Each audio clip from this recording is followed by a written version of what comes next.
Bonjour, bienvenue sur la page Facebook de France 3 Nord-Pas-de-Calais. On est en direct ici du couvent des Minimes à Lille, dans ce magnifique établissement que vous reconnaissez. Pour vous parler, on vient de vous le montrer, d'un roman. C'est le 8e roman de Samuel Benchetri qui nous fait le plaisir d'être avec nous cet après-midi pour la page Facebook de France 3 Nord-Pas-de-Calais. Bonjour Samuel. Bonjour. Merci beaucoup de nous accorder ce petit moment parce que je sais que vous avez un emploi du temps très chargé. Aujourd'hui, vous serez à partir de 17h30 en dédicace à la FNAC. Alors, on va parler de ce 8e roman. Pour vous resituer, un réalisateur, dramaturge, scénariste, écrivain aussi, c'est le 8e roman. Un univers, l'histoire d'un auteur, entre deux mondes en fait, un peu à la dérive, entre deux mondes. À la dérive parce qu'en fait, il est en recherche d'inspiration pour son nouveau roman que lui réclame son éditeur. Il est aussi également à la recherche de son précédent roman que lui réclame un producteur qui veut adapter son roman au cinéma, mais le producteur n'a pas lu ce roman. À la dérive aussi dans sa vie personnelle, sa femme l'a quitté, son fils avec qui il vivait, son fils de 20 ans, a décidé de voler de ses propres ailes. Résultat, on retrouve un écrivain un peu perdu, en passant ses journées à regarder des émissions de télé-réalité, en se faisant piéger par... il a tellement besoin de contact aussi, se faire piéger par un mail de quelqu'un qui vient d'Abidjan qui lui réclame une aide financière. Comment vous est venue l'idée de ce livre? Comment elle est née? Comment il est né ce personnage un peu paumé? Le livre n'était pas prévu en fait. J'avais pas du tout prévu d'écrire un livre, j'étais plutôt en train de faire des films. Donc je l'ai écrit sans aucune pression, c'est une écriture automatique. Ça veut dire que c'est vraiment, je ne savais pas ce qu'allait se passer du tout. Je laissais complètement faire mon imaginaire, je quittais le livre, je le retrouvais. Et donc voilà, j'avais envie de pas grand-chose, si ce n'est que ce qui est arrivé en écrivant, c'est l'histoire de qu'est-ce qu'un écrivain entre deux livres, qu'est-ce qu'un artiste entre deux projets. Quand- Justement, qu'est-ce qu'il fait un artiste, vous qui êtes dans ce milieu artistique, entre deux réalisations de films, entre deux écritures de livres, ça se passe comment la vie au quotidien? Ça se passe avec un tas de problèmes que j'ai laissés grandir pendant que je travaillais. Ça se passe pendant ce temps-là, quand je suis entre deux choses, je cherche à m'y remettre. En fait, j'ai l'impression que ça s'arrête jamais vraiment. C'est très difficile de délimiter les moments du travail. Quand on vous dit, par exemple, vous avez mis combien de temps à écrire ce livre, le moment de l'écriture, il est quelque part pas le plus important pour moi, en tout cas. C'est toute la gestation, tout ce qu'il y a à côté qui compte tout autant. Alors je sais pas, je crois que depuis toujours peut-être j'essaie de faire ce que j'ai à faire.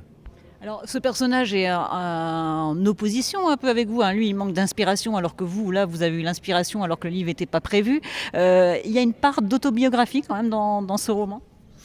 Il y en a une, mais bon, un peu forcée, c'est-à-dire que le personnage, il me ressemble peut-être un peu, mais avec des traits forcés. Voilà, moi je suis pas comme ça du tout. Mais bon, c'était une façon de... Je vous dis, moi j'ai pas écrit le livre dans l'idée de le publier assez vite ou de... voilà, j'écrivais pour me plaire un petit peu. Je voulais que ça me plaise à moi, que j'avais avancé, écrit des livres un peu plus durs, où c'était plutôt le contraire, c'est-à-dire c'est des personnages qui partaient d'un endroit et qui s'effondraient. Là c'est le contraire, j'avais envie d'écrire un livre plus drôle, plus léger, d'un personnage qui va trouver, il cherche. On assiste à un artiste qui va se mettre en mouvement pour retrouver l'inspiration, retrouver l'amour, accepter le fait que son fils soit parti faire un tour du monde, tourner certaines pages. Alors justement, il y a ce fils effectivement qui décide de partir, de voler de ses propres ailes. Vous aussi, dans la vie quotidienne, votre fils a décidé aussi de prendre son envol. Je pense qu'il a le même âge à peu près que dans le roman, une vingtaine d'années. C'est compliqué de voir ses enfants partir. C'est une étape dans la vie. Ce livre, vous l'avez écrit aussi peut-être pour comme une aide pour accepter le départ de votre propre fils aussi. Ah, je sais pas, parce que je vous dis, moi j'ai écrit le livre sans me dire que les sujets se sont imposés au fur et à mesure de l'écriture. Ce qui est vrai, c'est, ah ouais, ouais, mon fils, il est parti, il ressemble beaucoup, mon fils, au personnage du livre. Il a le même mystère et la même humilité, comme ça, et la même douceur.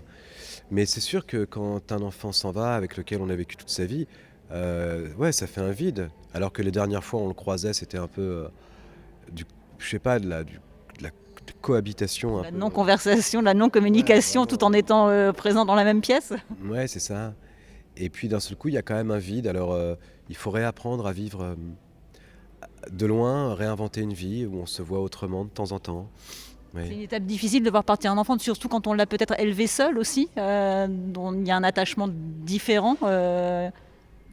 Ah, peut-être un peu, on est un vieux couple. C'est la personne avec laquelle j'ai vécu le plus longtemps. Après, moi, je suis content aussi qu'il vive sa vie, qu'il parte, il part pas malheureux, hein. Il part parce qu'il a soif. Il a soif de tout. Oui, c'était pas en révolte, il n'est pas parti en Non, révolte. ah non, au contraire, non, non. Non, non, il est parti parce qu'il a soif. Il a soif de vivre ses aventures, de vivre sa vie. Mais les enfants, très vite, dès l'âge de 3 ans, dès qu'ils rentrent à l'école, en fait, ils ont leur intimité. Ils ont leur propre vie privée qui Donc nous... aller chez les copains. Ouais, puis ça nous échappe, on ne sait pas ce qui passe, ce qu'ils font de leur journée. Quand on demande à un enfant comment ça va, il dit ouais ouais super, mais on ne sait On pas ce qui s'est raconte pas. passé. Non, non, non, il se passe d'autres choses. Alors dans ce livre, vous parlez de jeunesse, hein, effectivement, mais il y a aussi la thématique de la vieillesse avec cette maison de retraite où il va se rendre pour essayer de retrouver effectivement son roman précédent que lui réclame un producteur. Et là aussi, il y a beaucoup d'émotions, on va dire, dans le sens où ces personnes âgées qu'il voit dans la maison de retraite, c'est un peu aussi une projection sur notre vie, aussi un effet miroir et beaucoup d'affection pour ces personnes âgées. Oui, je sais pas, moi par exemple, j'ai pas l'impression que je finirai dans une maison de retraite, j'espère pas. C'est étrange les maisons de retraite, c'est dans les villes et puis il y a une grande solitude, on entre dans un autre temps, comme dans une prison. Yehudi Mehouni, le violoniste, il avait dit un truc que je trouvais très joli, il avait dit pourquoi les maisons de retraite et les orphelinats sont pas collés ensemble. Voilà, moi j'aime bien cette notion-là de solitude un peu qui se rencontre. C'est des solitudes, c'est assez dur.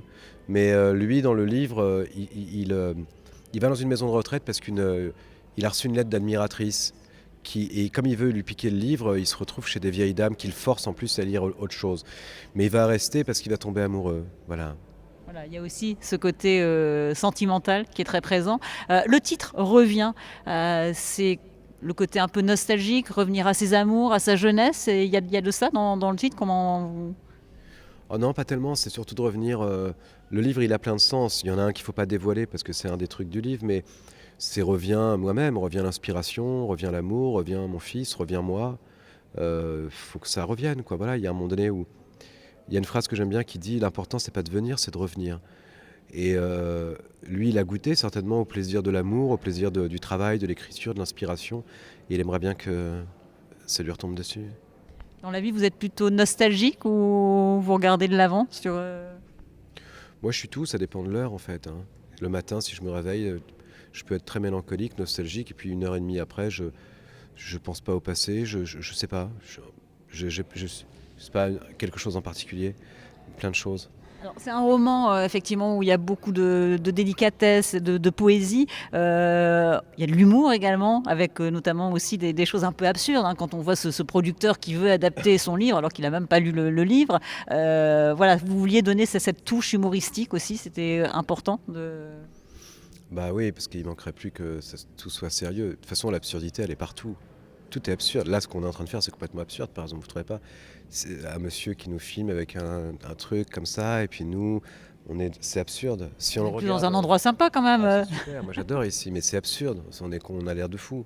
Si les gens nous voyaient et qu'ils ne connaissaient pas ce monde, ils se diraient, ils ont l'air de fous. Et en même temps, c'est comme ça qu'ils vont découvrir votre livre, qu'ils vont avoir envie d'aller découvrir et lire votre livre. Non, mais l'absurdité, elle est partout. Il suffit de la regarder. L'absurdité, c'est, je sais pas, c'est une façon de voir les choses, c'est une façon de se déplacer.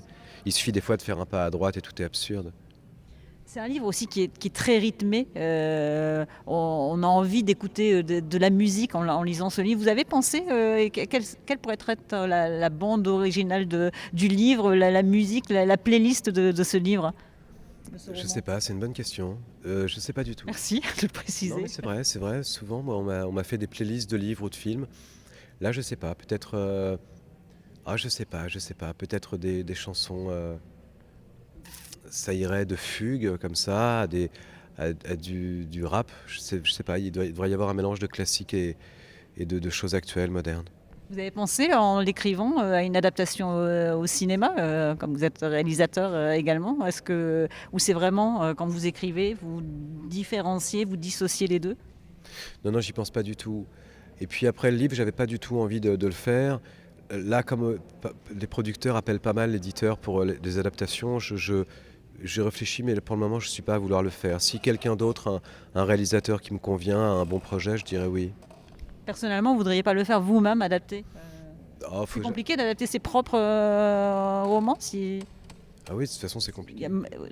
le recul qui n'est pas le même que... Non, mais faire un film, c'est très compliqué, de toute façon, quoi J'imagine. qu'on fasse. Donc s'adapter soi-même, moi je sais pas, non, c'est peut-être plus facile. Moi j'aurais plus de facilité à m'adapter moi-même, ce que j'ai déjà fait, que d'adapter un autre, parce que j'aurais trop peur de lui massacrer son œuvre, son ouvrage. Mais en tout cas, je sais pas si je le ferai ou pas. Pour le moment, j'y pense pas. Je vais faire autre chose. Alors je parlais de musicalité, de playlist pour votre roman. La musique est également dans votre actualité en ce moment, puisque à côté du roman, vous avez participé à l'écriture de chansons. On va d'ailleurs écouter un extrait de cette chanson que vous avez écrite pour l'album de Vanessa Paradis. D'accord.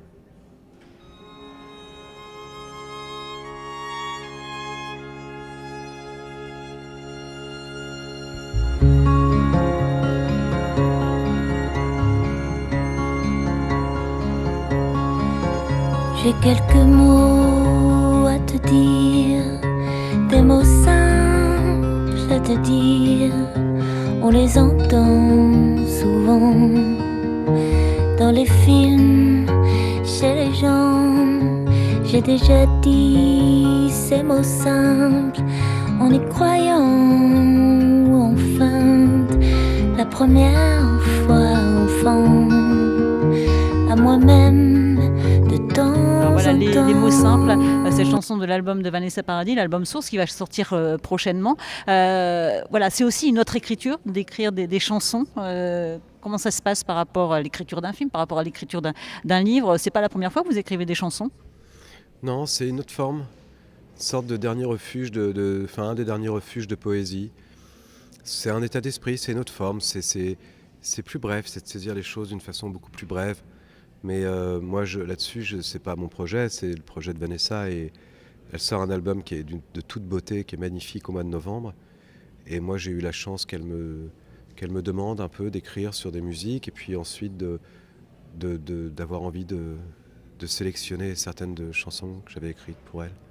Alors vous avez une actualité très remplie en ce moment, actualité littéraire avec ce roman, le 8e roman revient, qu'on pourra découvrir également cet après-midi, je le rappelle, à 17h30 à la FNAC, puisque vous serez en dédicace, actualité musicale avec cet album, et puis actualité cinématographique à venir, j'en parle parce qu'il y a quelque chose, un projet qui va se faire dans la région. Vous pouvez nous en dire un petit mot sur la page Facebook de France 3 Nord-Pas-de-Calais, on est concerné. Ah oui, oui, j'ai très envie de tourner un film ici. Je vais tourner vers Dunkerque, je crois. C'est un film, j'ai beaucoup de mal moi à faire mes films. C'est très dur de trouver des financements pour faire des films un peu décalés, comme je peux en faire moi, d'après ce qu'on me dit, hein, parce que moi je les trouve pas du tout décalés. Je trouve que les autres films sont décalés. Mais, mais voilà, je vais faire un film avec un beau casting, avec des acteurs ici, dans le Nord. Une histoire de famille comme ça, près d'un port, avec des aventures, des gens à qui il arrive des aventures. Voilà, ça me plaît beaucoup, c'est une comédie et j'ai hâte de tourner ce film. Dans la région, vous aviez déjà tourné dans la région, vous connaissez un peu, vous connaissez Lille, je pense? Oui, je connais bien Lille, c'est ma ville préférée, je dis pas ça pour flatter, hein. Non, mais on est très content, on le prend comme un compliment. J'aime bien Lille, j'aime bien Nantes aussi, mais c'est des villes, je trouve, il y a une jeunesse, il se passe des choses culturelles, c'est beau, puis les gens du Nord, ils sont merveilleux, parce qu'il y a quelque chose de...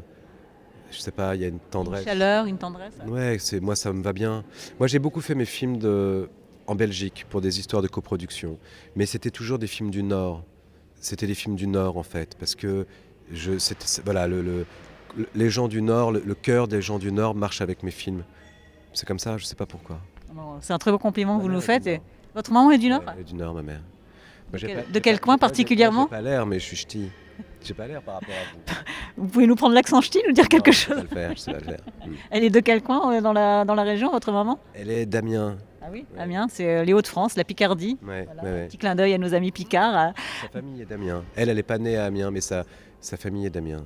Mais vous n'avez jamais vécu dans la région? J'ai vécu à un moment donné parce que j'ai tourné un film comme acteur de Jacques Doyon. Alors on a tourné pas mal de temps à Lille.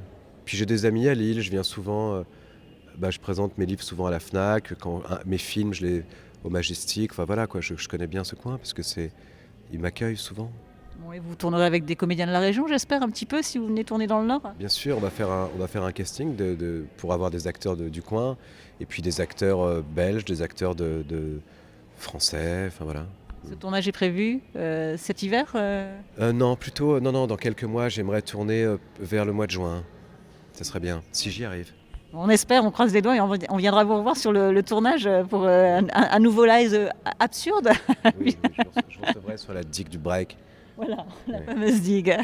On va se déplacer parce qu'on va vous libérer, parce que je sais que vous avez un emploi du temps très chargé. On va terminer en musique parce que je sais que vous avez une passion. Alors on parlait de musique avec votre playlist du roman. Vous avez une passion, allez, installez-vous là, une passion pour David Bowie. Alors j'aime bien terminer le live en général avec quelque chose d'un petit peu plus personnel de mes invités. Donc je vous ai préparé un petit quiz sur David Bowie. Expliquez-nous d'où elle vous vient cette passion pour David Bowie. Elle est exactement comme une passion, c'est-à-dire je ne sais pas d'où elle vient. Il m'a toujours fasciné depuis enfant. Ça a toujours été un magicien pour moi, ça a toujours été c'est un magicien, je ne sais pas. Il m'a toujours plu à toutes les époques et j'ai jamais cessé de l'aimer. Mais je ne connais pas très bien en revanche sa vie, tout ça. Hein. Je ne sais pas si je connais bien, si je peux être un bon joueur. Bon, allez, on va essayer de pas trop vous coincer. Et voilà, vous piochez, les petites cartes sont en face de vous. J'espère que vous allez réussir à lire mon écriture. C'est facile quand même. Hein. Ça c'est facile. La nationalité de David Bowie. Américaine, allemande, anglaise. Bah, il est anglais. Là quand même. Un bon point. Vous voyez, j'ai commencé gentiment. Qu'est-ce qu'on gagne? Vous verrez après. Le vrai nom de David Bowie. Robert Bowie, David Smith, David Robert Smith. Alors c'est aucun des trois. Hein. Mais c'est pas grave. David Robert. Non, si. c'est Alors c'est peut-être. Oui, c'est David Robert Jones. Effectivement. Alors, bravo, parce qu'en fait, j'ai fait une erreur en recopiant les réponses. Il est trop fort, Samuel. Vous voyez que vous connaissez bien. Mais c'est effectivement David Robert Jones. Alors, date de sortie de son premier album, 1957, 1967, 1972. 67 72 Non, La première était- 67, ouais. Bravo pour quelqu'un qui ne connaissait pas beaucoup C'était- la vie de David Bowie. C'est plutôt un parcours sans faute. Alors, dans quel film de Nagisa Oshima tourne-t-il en 1983? Les Prédateurs, Furio, Absolute Beginners. C'est Furio. Et on va faire un sans faute, je le sens. Alors, combien a-t-il fait d'albums? 22, 19, 25? Je pensais que c'était un peu plus. 25? C'est ça? Bravo. Ouais. Et dans quel album est apparue la chanson Ashes to Ashes, Tonight, Young American, Scary Monster? Scary Monster. Et je pense qu'on peut applaudissez-le chez vous parce que franchement. Bon, voilà, ouais, j'ai pas été trop méchante avec les questions. Merci Samuel. On va vous laisser filer pour la dédicace à la FNAC à partir de 17h30. Je rappelle le titre de votre roman et je vais vous demander pendant ce temps-là de signer le livre d'or de la page Facebook de France 3 Nord-Pas-de-Calais. Voilà, pour nous.